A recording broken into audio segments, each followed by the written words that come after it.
Welcome to our latest edition of Office Hours by Learning Communities. My name is Joe Perfetti. I am the host.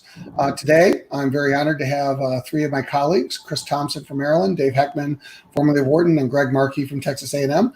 And we're going to focus on what happened to executive education in the COVID-19 world, talking about tips, tricks, best practices from people that are kind of managing the business and doing some really innovative things. So the format for the show is we'll go about 45 minutes to an hour.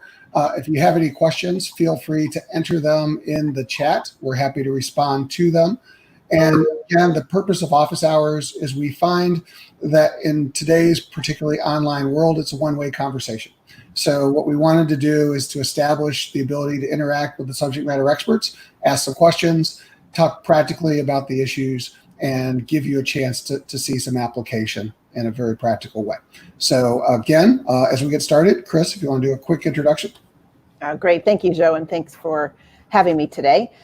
Chris Thompson, I work with the Robert H. Smith School of Business at the University of Maryland, and I lead our non-degree lifelong learning efforts, which we name executive education, and have been doing that for the last 2.5 to 3 years. Great, and Dave? Hi, I'm Dave Heckman. I just resigned from Wharton Executive Education after a 14-year run. Prior to that, I was with Lucent Technologies Bell Labs, and I headed up the Advanced Management Program, Executive Development Program for 10 years of my stay, and then spent some time in business development for the last 5 years. Great. And Greg? Great. Thank you all. Thank you, Joe, for having me participate in this panel. I'm excited to share some thoughts. Thank everyone out there for taking the time to attend. I am Greg Markey. I am the Assistant Dean at the Mays Business School of Texas A&M, the Center for Executive Development. I'm currently responsible for all of our executive development at Mays Business School. Specifically, we focused on custom. Prior to coming to Mays, I spent 10 years at Duke Corporate Education, so I was there when we first started, so I helped grow Duke over the 10 years, and then after I left Duke, I did some international work with some of the top business school or private business schools in China and Russia, and I've been with Texas A&M now for a little over a year. Excited to be here and share some ideas. Thank you. Yeah, thanks, Greg. And just full disclosure, I actually am working with all three institutions. I actually met Greg at Duke back in 2007. I've been working with Duke Corporate Education ever since. I met Dave again back in 2007, working with Wharton Executive Education ever since. And he actually put me in the Executive Development Program, probably his mistake, but I appreciate that. And Chris Thompson uses me a lot at University of Maryland College Park, where I'm also a lecturer in equity analysis. But enough about us. I think what we really want to start focusing on today is kind of the big question. You know, we get to March 2020, no one was expecting this. COVID hit, the world changed. What happened to exec ed? What happened to your shops in your experiences? Anyone want to start? I'll go ahead. I'll be perfectly honest. I did not think COVID was quite as serious and would impact us that much. I was the ultimate optimist. I felt that that by the summertime we'd be back, and basically what happened initially on our end, we do primarily custom and face-to-face, and immediately clients either postponed or canceled. Not really canceled, let me say postponed. Initially, we had the clients that were more optimistic, postponed to the summer. And then some of our clients who are in the oil and gas business, we got hit not only with COVID, but we got hit with the oil and gas issues. And so some of our big oil and gas clients actually postponed till 2021. So we were focusing primarily on trying to address the face-to-face programs that we were coming up with.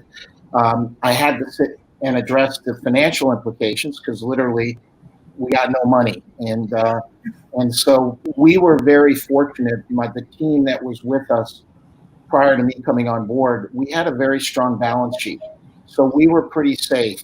We had to send less money to the business school, but as it related, we had a strong cash balance that would carry us for at least another year. So once I got the dean's approval to send him less money than he was expecting, and I knew we had the money to to support us at least for the next 12 to 18 months.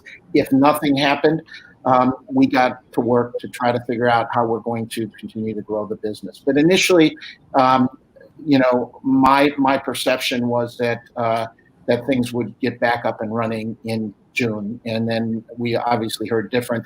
I actually wrote a paper that's on LinkedIn talking about the importance of, everybody was saying this world is changing, we're all going to go to virtual, and I knew humans were social beings and we needed to do face-to-face. So I still believe that, but I think it's going to take a little bit longer. Well, I want to come back to that, but before we do, just Dave, what happened to Wharton? Same thing? Very similar pattern. Initially a cadence of client calls saying, sorry, we're not going to be able to travel internationally, domestically, first with the international clients and domestic clients. And then we sent all of our undergrads and our MBA students home at spring break and said, don't come back. We're going to extend spring break by another week, and the rest of the semester will be online.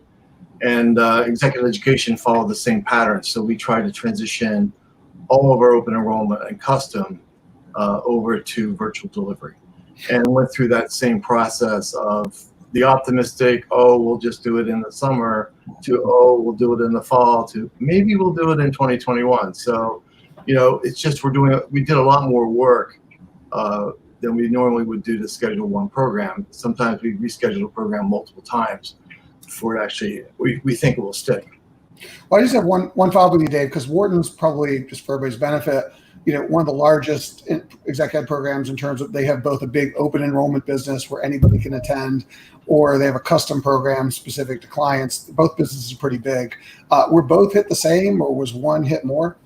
Well, the campus was shut down, so we can't deliver any content on campus at all until the school reopens our building and executive education. So in terms of face-to-face delivery on premise, yes, both were equally hit. The good news is I sat in on our new venture capital program at Wharton, and I have to say that, it was an undiminished learning experience. I mean, the faculty were great on camera. It was a great transition, and people actually had more tolerance of the duration per day than I was expecting. I mean, they would sit through 5 hours and want more, which I was really taken back by.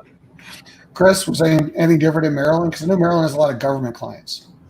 Yeah, absolutely. I think some slight differences in that our shop is typically centered around custom work. So we're working with that individual organization, many federal clients, also commercial, but we didn't have to worry about the on-campus response as much as we had to worry about the entity's response.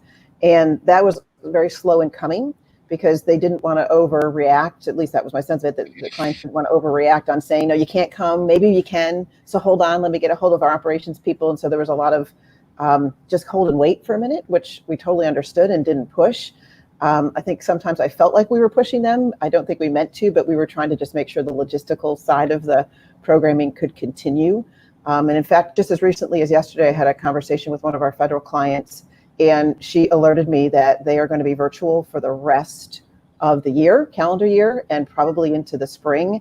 And so that we should plan all of our programming virtually. And I said, do you have that authority, or are you just guessing? Help me understand that. And she said, nope, I have the authority. I just told them it's working so well virtually. There's no reason to think about a physical presence response, which, again, brand new information as of yesterday.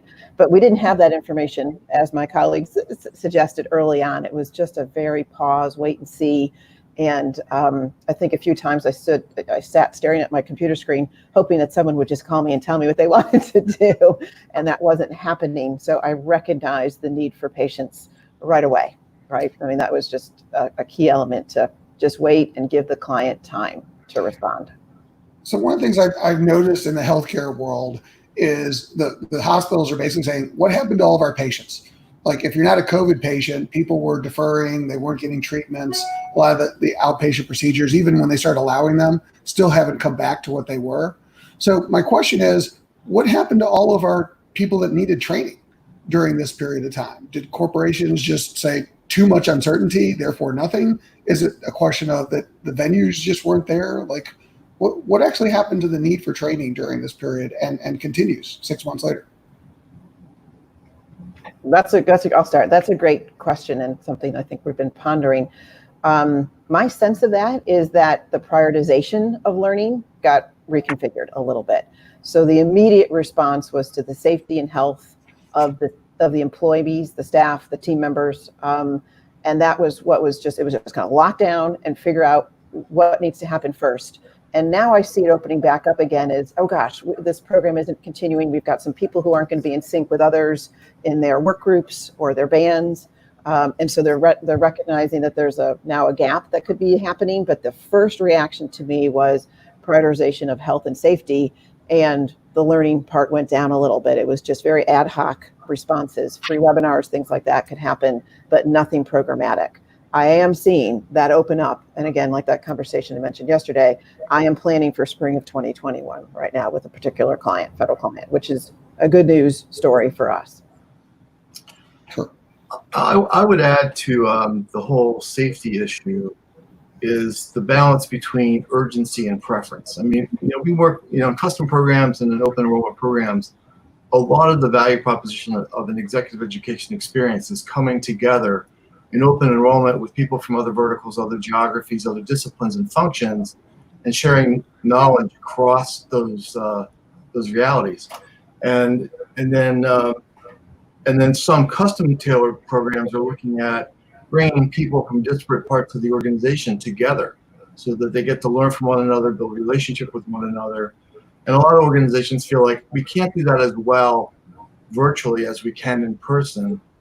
So they're thinking about, do we wait until we can come back together face to face, or does the urgency of the business demand that we compromise what we think is a compromise and migrate from face to face to virtual because we have to expedite the needs of the business, or the reason we're doing this program.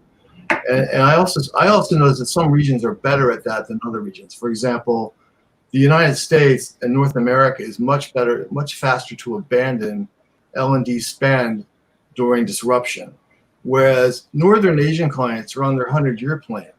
And to see a little bump in the economy, that does not derail them from pursuing their learning and professional development goals. So they just look at how can we still accommodate the business while working around this disruption. I think they do it better than many other parts of the world. Interesting. I think I agree with Chris and David. In addition, I think what I saw happen is really everybody's caught in the level of uncertainty.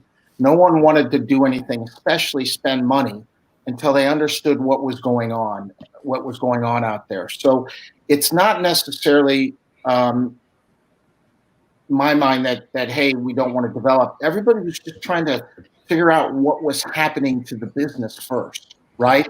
And the last thing we wanted to do was say, okay, you got to go to a class, virtual class going on. So I think that's taken a while. Certain industries in our clients have been hit harder. So those industries from a financial standpoint that have been hit harder are probably pausing and delaying things a much longer time because they're trying to understand what are the financial implications. Some people are laying off. However, the other clients, and we have clients in the financial services and in the healthcare industry who aren't dealing with that. We're just now beginning to see traction where they've understood how to handle this. The uncertainty isn't there anymore, and we're beginning to schedule programs virtually in the fall. As soon as we've got a program that we're delivering virtually for a client in the healthcare industry next week, we're scheduling into the fall virtual programs, and they've finally accepted the fact that we're not going to be doing face-to-face, and we've helped convince them that, you can't forget about the development of your people. If there's anything that's more important now than anything is the development of their people. We have one client who's not doing the long detailed program for their senior leaders that they would normally do. They're delaying that till next year, but they've asked us to design virtual programs on dealing with uncertainty, dealing with adaptability, resilience, those kind of topics that are most important. So we have designed and we're going to be delivering programs on that in a replacement for a more traditional program dealing with the topics that are probably that are more important at this point. So actually, Greg, I want to pick up on what you just said, because I think that's another important question, which is what the clients are asking your organizations to do changed? Meaning, is the training that they were asking about 6 months ago different than the training that they're asking for today? Is the demand shifted to different topics? And if so, what's now the hot topic they're looking for? So I would say yes, and so yes, for those clients that are forward thinking and have the budgets, they are asking for different topics. They're asking for topics around adaptability. They're asking around topics about dealing with complex environments. They're asking about topics around resiliency, those kind of things. Your traditional functional topics are not. If it's strategic, is how do you strategize in a dynamic and changing environment. There are clients who we have to bring our insight to them and get them to think about it, because they're not thinking about it, right? And so it's great because we've got some sort of forward-looking clients who are moving forward, and that helps us think through things, and then we're able to share some of those best practices with other clients and say, here's what you need to do. And there's just some programs that are just need to be done. We're doing courageous communications and stuff like that because clients want to be able to have their leaders understand how to communicate these kind of things to some of their team members. So we are seeing different topics at this point.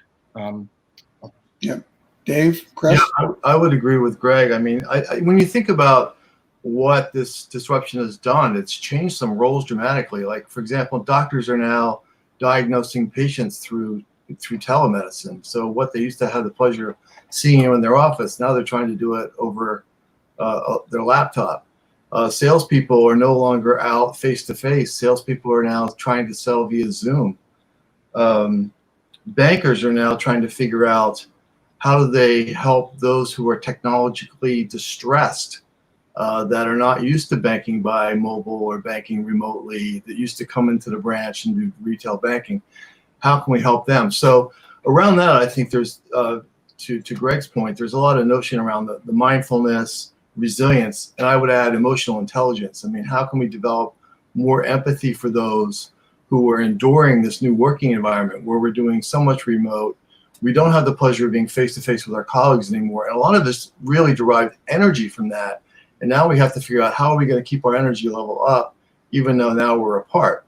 Sort of like the idea of, one of the things that Wharton made a decision on was we're going to keep all the faculty in Philadelphia. We may teach content, we may have campuses all over the world, but all of our faculty are going to sit in Philadelphia because we like that, keeping the coals close to the fire kind of thing. So I think those are the big areas. I would say change management remains popular. Leadership, certainly, because now you have to think about how do I keep my workforce motivated and engaged to get through this disruption, to keep their eye on the future.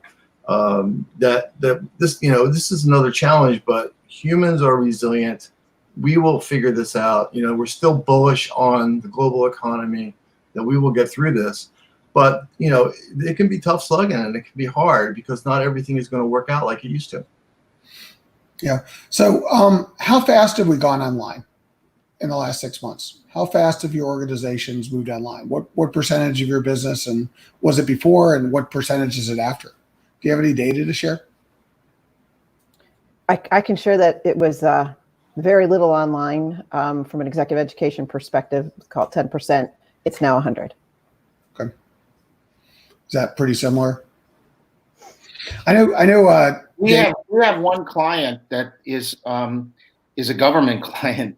We teach the law enforcement community in the state of Texas, and they're actually coming in. They're used to being out in the front. We have a 3-week program with them that they're coming in the beginning of August, and we're going to do it all face to face. Now we've instilled some some protocol in there, and they've cut the class in half, but we're sort of preparing for that. So beyond that, every one of our clients has gone on virtual. So Dave, I don't know, you gave us some slides before this. Did you want to speak to this? Yeah, so I like this slide. This slide actually was shared with me by Mike Malefakis from Wharton, talking about the online demand spike after COVID-19. And you can see that nearly every age group expressed an increase in desire for more further education. I was sort of taken back by the most pervasive group was the 35 to 44-year-olds. They were the most engaged. I'm a little disappointed in my own age group that 55 to 64-year-olds were sort of slacking here. So I don't know what's going on with that, but I found that of interest. And on the next slide, you can see an example in one of our business foundations courses, which is offered by Wharton Online. You can see a clear uptick right when things shut down in March, April, and things migrated. People thought, since I can't go to face to face, I'm going to, pursue Coursera or some other, or Wharton Online or some other online venue to keep up my skill set. Because two things I'm worried about: either I want to make sure that I can do more should my employer decide to keep me, like if I'm an accountant and a project manager, or if I'm a computer scientist and an engineer, then I'm more likely to be retained. And then, oh, by the way, if I'm not retained, then I look a lot more marketable on the outside if I have more skills. So I think, and also I think it's easier to do online virtual learning when you're home. Because you're not in the office, and I think there still are perceptions about, okay, why are they doing online at 9 o'clock in the morning? But every culture is different. But I think you can never argue with anyone who, in Stephen Covey's terms, is sharpening the saw. So what's impressive about that last data slide is how the surge was a factor of 4 in a very short period of time in terms of the online. It was great that you guys had the ability to do that. But the other thing, and I was throwing a couple personal experiences as a person who's delivered both custom and open. I want to go back to what Greg was also talking about, connectedness, and Chris said the same thing, is that people are looking at training as a way of keeping their workers connected for the training that they are doing. Because I've done a few webinars, and recently these are also looked at as just events to talk to the employees as much as events to build skills for the employees. And I think that that's another benefit that we're seeing. I don't know if it's just short or long term in terms of the way we're doing, but another change in the way exec ed is happening. Chris, you look like you want to say something? No, I agree with you. I think there's just the connectedness piece. It has to come in different ways, right? It's no longer picking up just the telephone. It's wanting to see someone's face. And we're seeing, even within the University of Maryland construct, that we are kind of required, and it's a good idea to actually face-to-face your team members, right? To make sure they are actually okay. The discussions on equity and race in the United States hit as well, and that is equally as important as the health and concern of your employees. So these two pieces together have made it very important that there is as much personal connection as can be created in a digital format. And I would also dare say that we're all really getting good at using digital platforms because we have to. And I think that was a nice change to see that everybody has had to kind of spec up on their ability to be agile with different platform use, especially our faculty, by the way, right? Having to just, kind of migrate between what different organizations want to use from a platform perspective and the different tricks and tips that you use between those different platforms. And one other comment, I don't want to derail, but regionally within the United States, there are many differences. I was thinking of that, Greg, when you were mentioning about your response in Texas and having a face-to-face engagement, right, in a very important group with law enforcement. I don't think I could even pull that off in the state of Maryland right now without having the governor come tell me I was doing the wrong thing. And I understand. And so I think there's some regional reactions to education as well, as local as the K through 12 environment, right, which we're hearing about daily as parents with children in the K through 12 world, but really the governors of the different states are reacting differently, and the social and cultural nature of the regions of the United States are also at play. No, absolutely.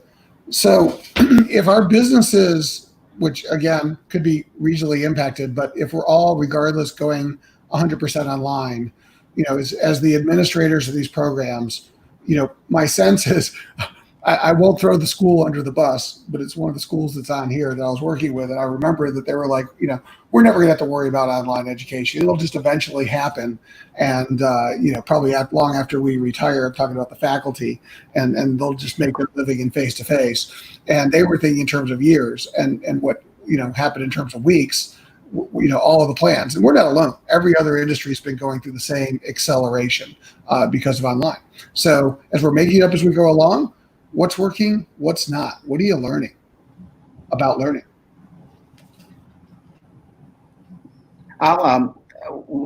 We're learning a lot and very fast. And it is very exciting. It's really exciting. And I'm excited not only for myself, for my team, because we were so focused on delivery that we didn't really get, there was only one person that was sort of thinking about the future, and that was me. And I wanted to try to bring other people in. And the one now that nobody's worried about, not worried, they're worried about delivery, but we're not thinking about delivery. I've got everybody thinking about it. And we've come up with some really, really interesting interesting opportunities in the virtual world. Immediately when things happened with the COVID, the university went, had to start delivering degree programs immediately, and they went with the easiest tool, which was Zoom, and everybody started delivering on Zoom. When we started looking at it, we avoided Zoom. Zoom, in our opinion, in my opinion, and in our opinion, is a meeting and conference software. It's not an education software. And so we looked at tools that were out there that were designed specifically to develop education. So we've partnered with a company to create what we call virtual collaborative classrooms, where it's for the faculty member. It's very similar to what they're doing right now. And instead of teaching to 5 tables of 6, they're teaching to 5 screens of 6, and everything works there. And then we said, well, it's got to be more than that. Executives aren't going to want to sit in a 4 or 5 day program just like that. So what else? How can we create different modes of delivery? And so then we went to, how can we bring experiential learning into the digital world? And we worked with simulation companies, and that's another tool that we can bring to the table. And then we took it even further and said, well, what about other experiential opportunities? And that's where we got into these virtual reality campuses. And so we're working real closely now with delivering a portion of our programs through these virtual reality classrooms. So when the individuals are actually avatars and they come in, it's a little bit of an uptick, but it really creates a very different approach, because it becomes a lot more personal, because you're literally, even though it's an avatar, you're literally interacting with your people on the screen, and the whole psychology of it is a little bit different. So we're looking at multiple modes. We're not using one only. When we create a program, we're exposing the participants to multiple modes throughout the various days of the program, and it seems to be catching on, and the clients like it, and we're generating some traction with it. No, that's great. Sounds pretty innovative too, because I think we tried that a number of years ago, and I guess necessity is the mother of invention. So Dave, Chris, what are you guys doing that's different or innovative in the online world, or tips and tricks? I would say one thing that's really taken me back is how successfully we can do, or how well Wharton can do simulation online as well as in person. I was always of the mind that most of our simulations were better for face-to-face, small groups, breaking out in small groups, doing teamwork. But whether you're talking about a system dynamic simulation, like an old school simulation, Joe, you would know it as our EDP strategy simulation, where you actually get to run a business and you get to see how every management decision impacts financial outcomes. That typical model, where it's an SD model, versus some of the new models that the professors like Ethan Malik are working on, Wharton Interactive, where they're doing mission to Saturn. So you have to prepare and plan a trip to Saturn. And the reason they picked that context is they didn't want any executive in the program to say, been there, done that, can't tell you how many times I've been to Saturn, it's always the same. So why are you boring me with that again? So we wanted something new and different. And what they find is a lot of their team building, communication, leadership, soft skills are the same no matter what you're doing. I mean, that kind of comes out.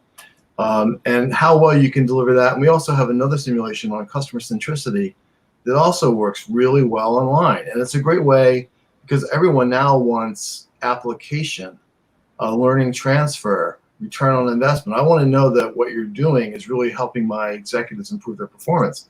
And I think simulation is really good at that because there's no canned answer. There's no clear right or wrong. It's just, did you achieve your goal? Did you get your desired business outcome? And how did you do it?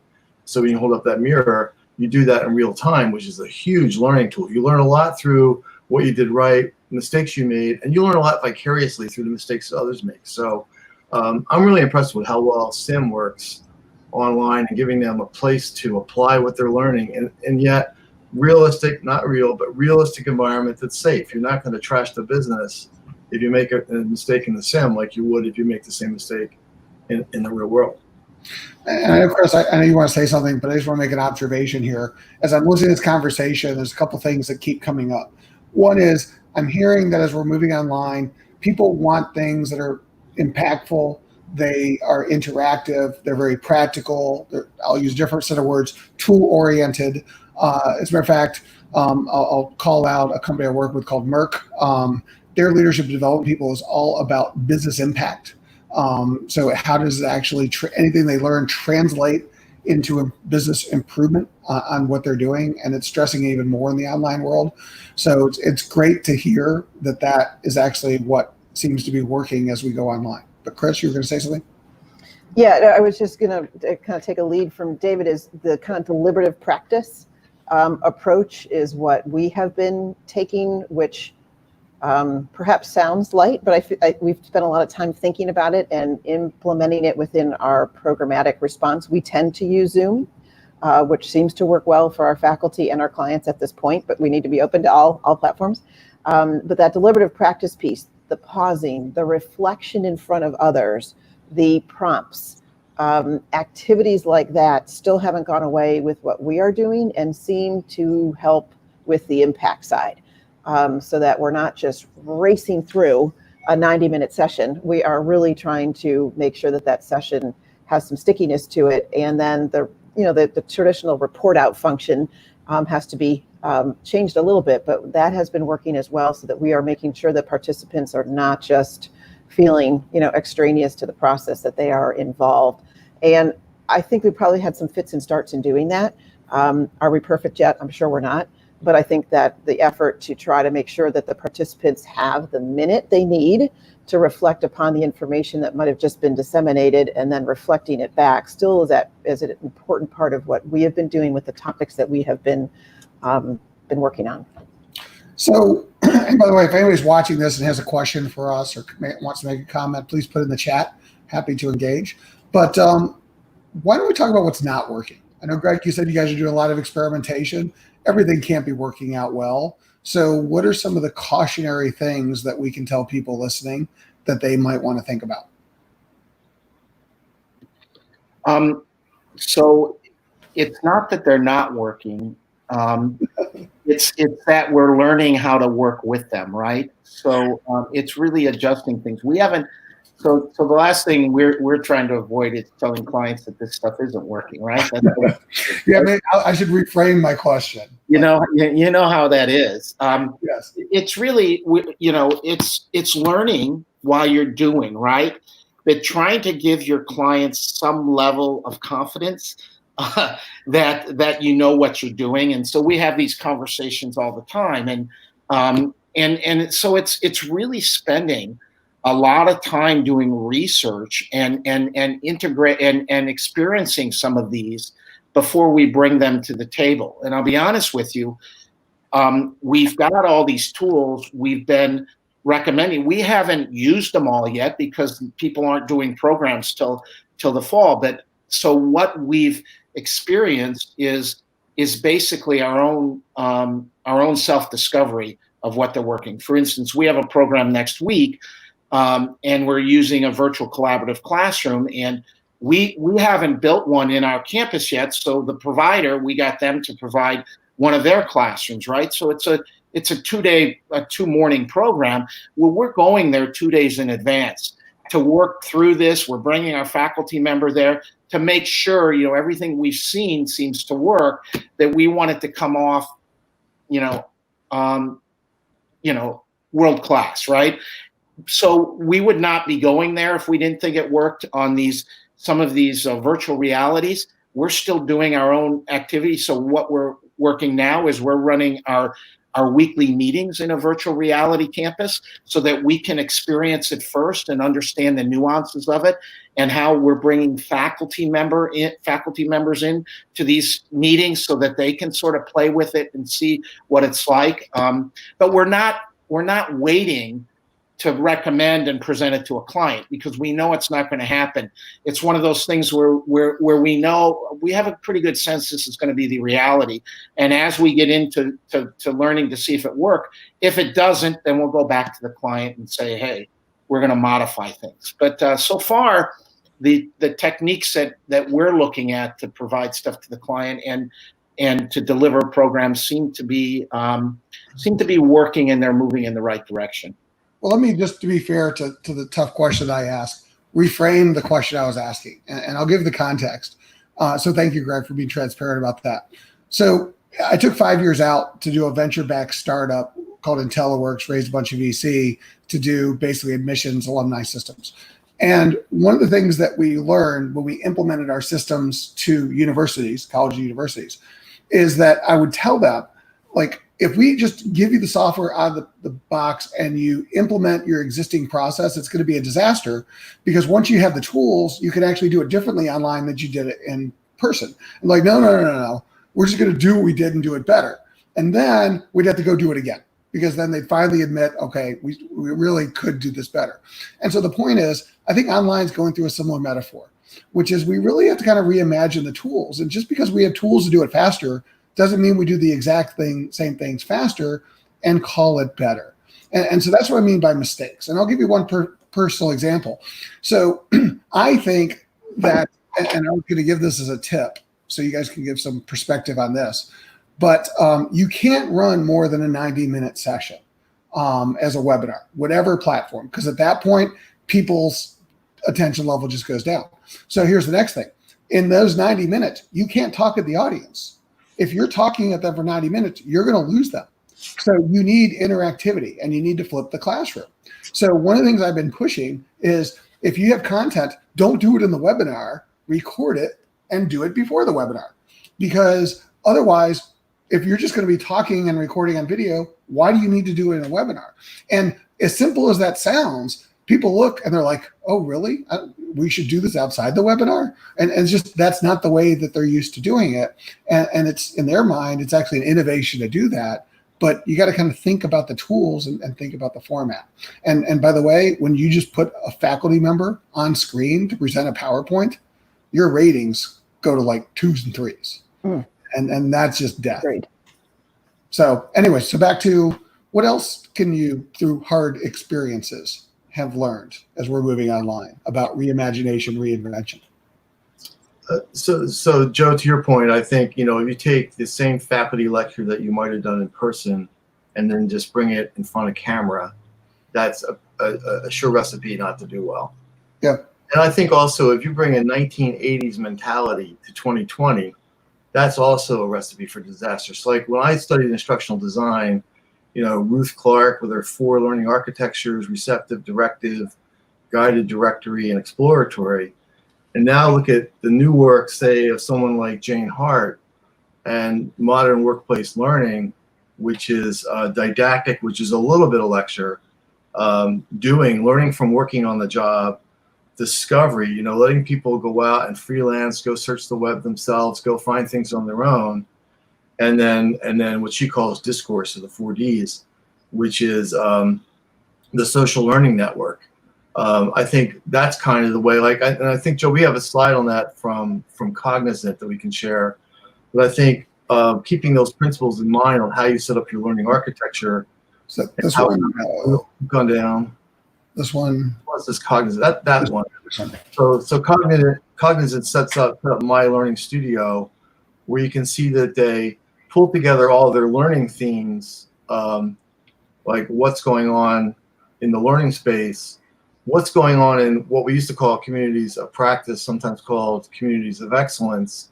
What are the learning resources that are available to the workforce across, traditional books and journals to videos to virtual labs to libraries? And then how can they contribute? How can they co-create through video, through online, through blog, or teach as faculty members? I think this kind of model is clearly the way of the future. And the better executive education can support that model, the better we'll be positioned for the future with our clients. And one example of a school that I think that does this really well is a school out in San Francisco called Minerva. And if you ever want to look at an interesting learning architecture, minerva.org, it's run by a leader named Ben Nelson. And he had this idea that the notion of faculty lecturing for hours and hours is so arcane and so out of date. Why does anybody do that anymore? And to your point, Joe, of the flipped classroom, that's exactly what he does.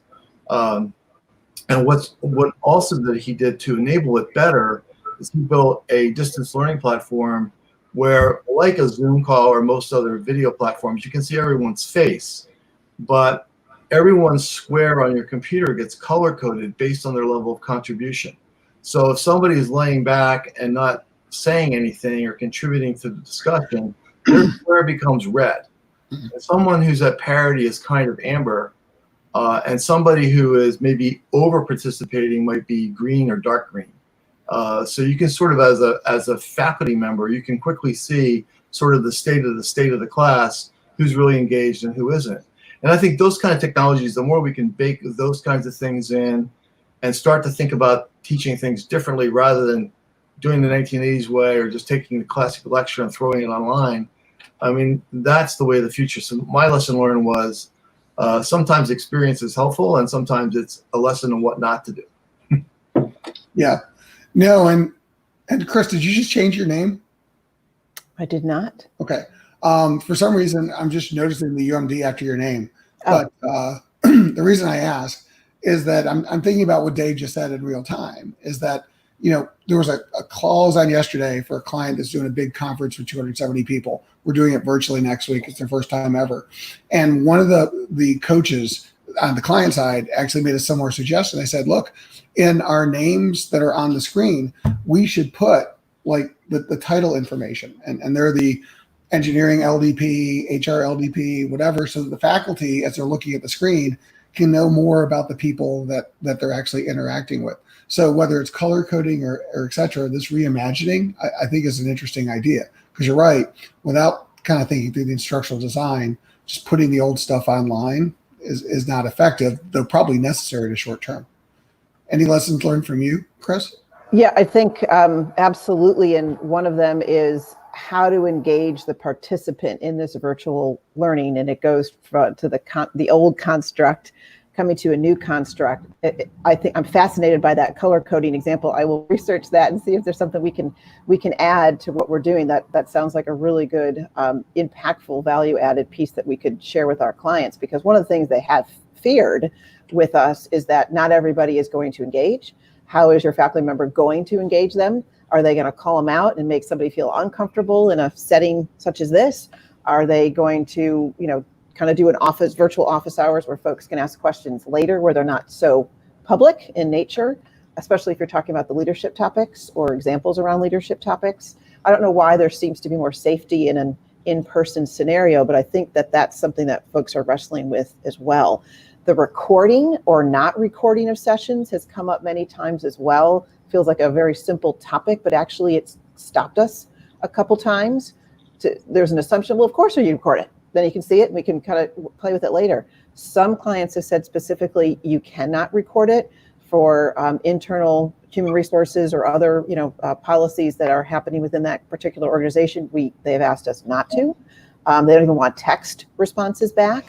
So some of those things that seemingly felt so easy to tackle because the technology is there, again, the tool's there, so just use it because it's there, is not something that we've been asked to use, or we've made an error and used it and we shouldn't have and we didn't ask, right? So I think it's almost like this checklist. So these are all the things that we can do.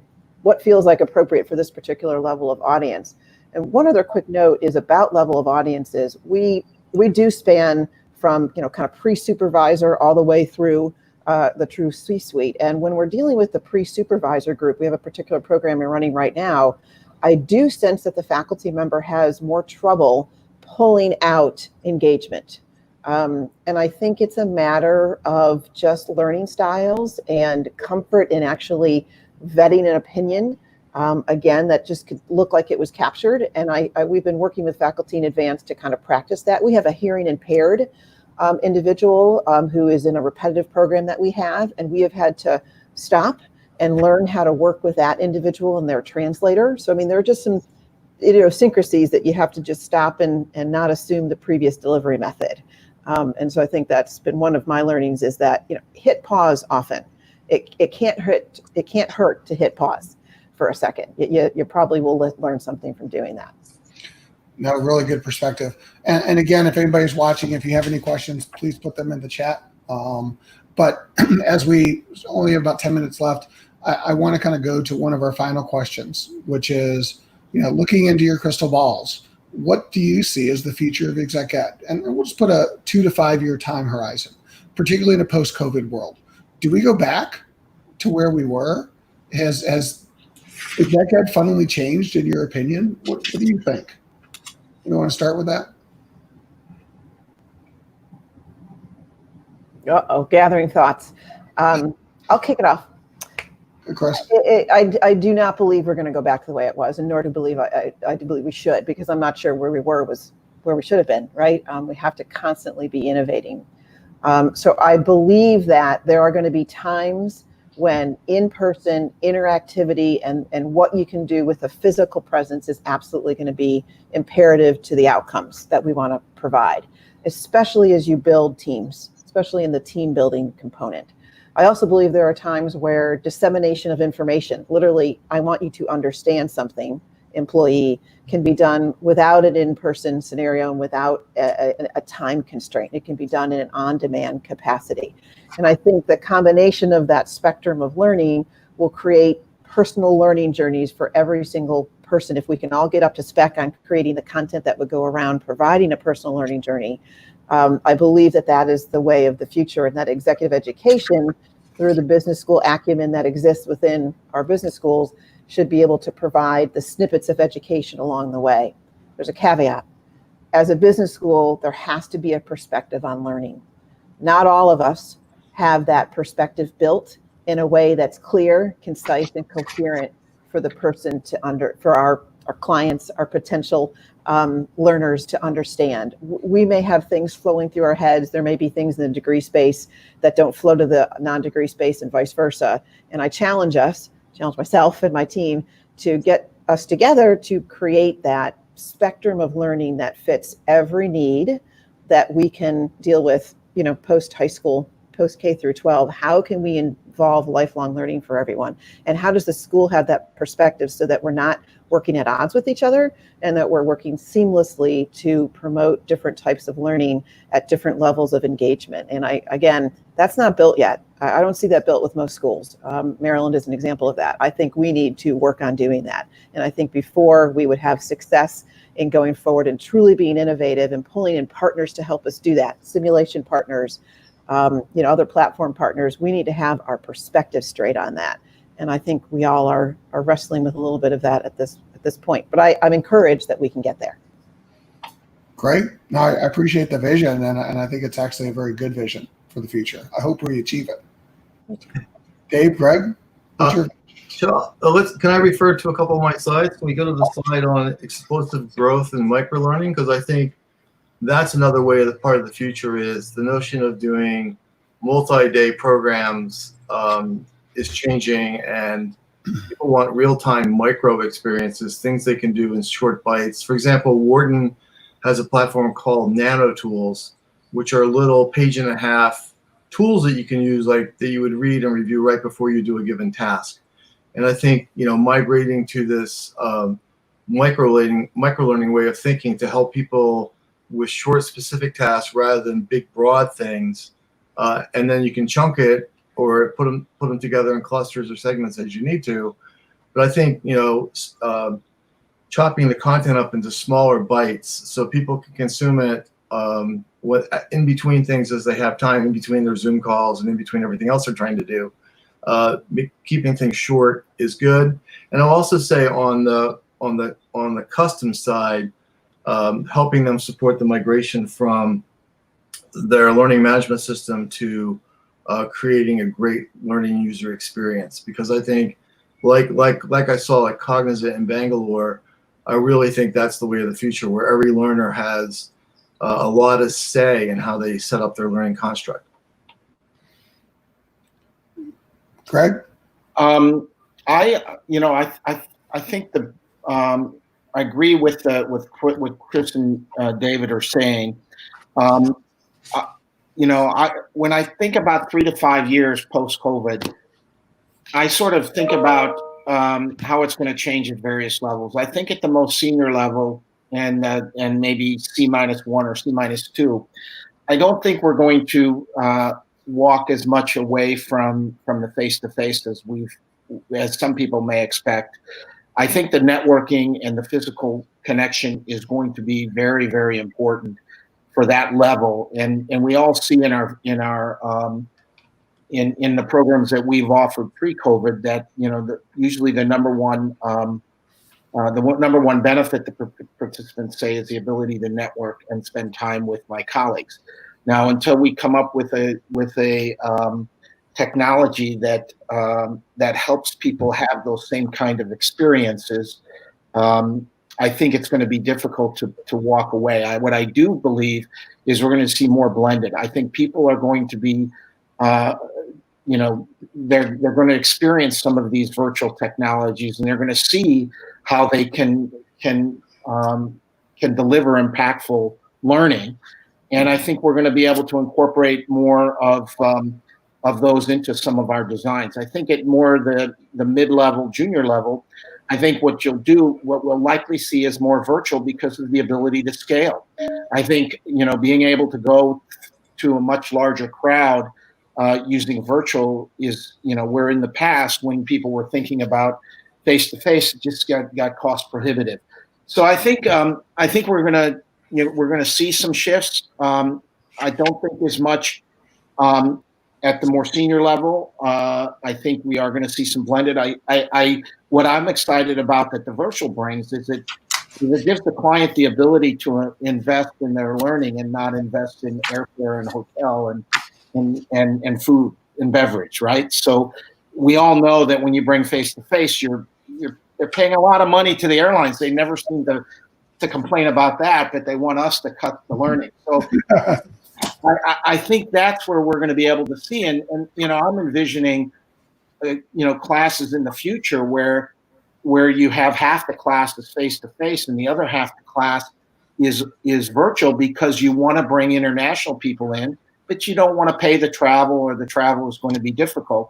And likewise, then you can shift the face-to-face over there. So we're actually, again, I'm banking on this because we're setting up our classrooms to be able to deliver that way. So we're creating these virtual collaborative classrooms that can be, 100% virtual online, virtual, or a combination of both. So I'm excited to be part of it. Given my age, I'm going to experience the next 3 to 5 years, but I don't have to worry about that stuff way out there. But it is exciting on what's happening in our industry. It's disappointing about the economic implication for everyone involved. But I firmly believe if we take advantage of the time that we have and really think innovatively and creatively, on the back end, we're suffering now, but I think on the back end, those that do are going to come out in a much better place. So, and thank you all for sharing that. I'll just throw in my 2 cents on 2 things. One, I also want to add the word edutainment. I think that learning and entertainment will continue to converge, particularly in an online world. And that will also differentiate good learning. So whether it's the Sims that we talked about or something that's interactive, but we have to find a way, particularly as Chris said, when you talked about, engaging with the younger generation. I mean, they're the video game generation. They're the ones that are in these social worlds. And if we don't understand that that's the way we have to move to them, I don't think we're going to be as successful. So I think that's going to some kind of blended thing is going to be there. I also appreciate Dave's comment about the microlearning. I think that the time frame that we have to engage gets shorter, and it's going to be more concentrated learning. So nothing personal, but the 4-week long AMP, like I just don't see that in 5 years. That's not going to be the standard. That's going to be the far exception. It's going to be the 30 minutes, 10 minutes, 15-minute learning chunks that, by the way, if you do them right the first time, you build a library, which is then very scalable. So I think there's an advantage to microlearning, but I think those are the two pieces. But the final thing I'll just leave everybody with is, if you think about disruption, and this is work, that comes from a combination of Cynic and Insight, there's really 3 questions to strategy. There's the why, there's the what, and the how. And the how is the first to get disrupted. And that's what we're talking about here today, meaning the how we get learning. It went from classroom to online. It went from, customers struggling, it's becoming more open enrollment just because technology is able. The what we're learning can also change. We talked about some of the changes that we're doing from hard skills to leadership and soft skills. But the why still will never change. And so I think that's the other thing, is that whatever the future is, people still need to build skills. People still need to collaborate, connect. People still need that socialization. And so that's never going to change in whatever environment we do. So however we think about the scenarios for the future, I think that it's in all of our best interests. If we start with that, what we're really trying to accomplish with the why, the what and the how will settle itself. And that we have to be agile enough to switch. I appreciate what your organizations have been doing in the last 6 months. We teach agility. You guys are examples of agility. I thank you for your time today. So as we wrap up, just very quickly, if you could give one simple rule based on your experience, if I'm listening to this and I'm a VP of training or a CHRO, what would you tell them based on distilling anything we talked about today for your perspective? What's the one simple rule? Anybody? One rule I tell them is, listen, now more than ever, you need to invest in your people, and don't not think that by not investing you're saving money. By not investing, you're going to lose money, and so that's a lot of the effort we try to share with our clients, that you're not cutting back on maintenance on your plant and equipment. Why should you cut back on maintenance for your talent? That's great. Yeah, I would say that please treat us as a trusted educational partner, meaning push us. We're not a vendor. Push us, ask us, make us translate what we know from a learning and pedagogical perspective to what your situation is, right? And don't let us off the hook. Don't let us be the university and just leave it at that. Push us to do more, push us to do better. And the responses are great. We have the equal responsibility to respond to that, of course, but trusted partner is a very important role at this point. So Joe, you'll appreciate my final 3 letters is ROI. Think about the return on investment of what we're doing, because at the end of the day, we're going to be judged by the impact and how much we improve people's lives and how much we improve organizational outcomes. So everything we do should be centered on those 2 themes. Great.